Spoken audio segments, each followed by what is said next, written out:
Magandang gabi, Pilipinas. Target ng pamahalaan na magkaroon ng konkretong benepisyo ang chairship ng Pilipinas sa ASEAN 2026. Sa pulong ni Pangulong Ferdinand R. Marcos Jr. sa iba't ibang ahensya ng pamahalaan, tinututukan ng mga hakbang para makalikha ng maraming trabaho, suporta sa maliliit na negosyo, pagsasaayo sa digital service at pagpapalakas ng people-centered programs. Nais matiyak ng Pangulo na makapagbibigay ng malinaw na pakinabang sa mga Pilipino at sa Southeast Asian region ng ASEAN Chairship. Yan ang ulat ni Clazel Pardilla.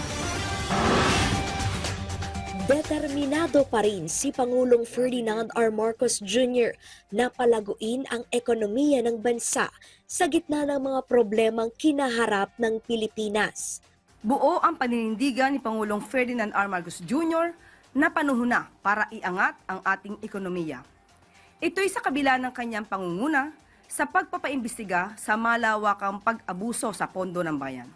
Para magawa yan, inatasan na ng Presidente ang lahat ng ahensya ng gobyerno na pabilisin ang pagbabayad sa mga contractor na ginawa ng tama ang kanilang mga trabaho at pasok sa schedule ang pagkumpleto ng mga proyekto.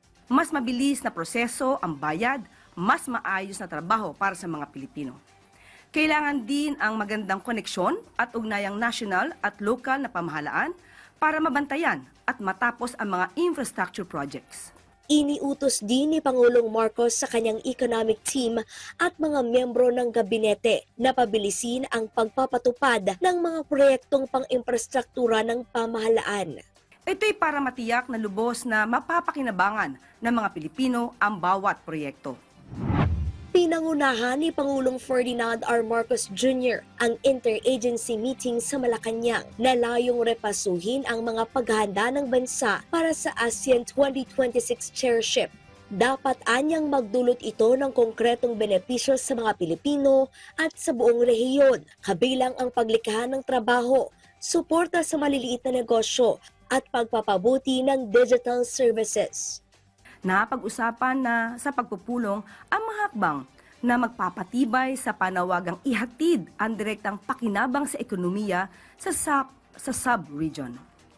Inihayag din ng Presidente ang naising tutukan ang pagtulong sa Bangsamoro Autonomous Region and Muslim Mindanao para sa idaraos na BIMP-EAGA ng ASEAN Summit. Clazel Pardilla para sa Pambansang TV sa Bagong Pilipinas.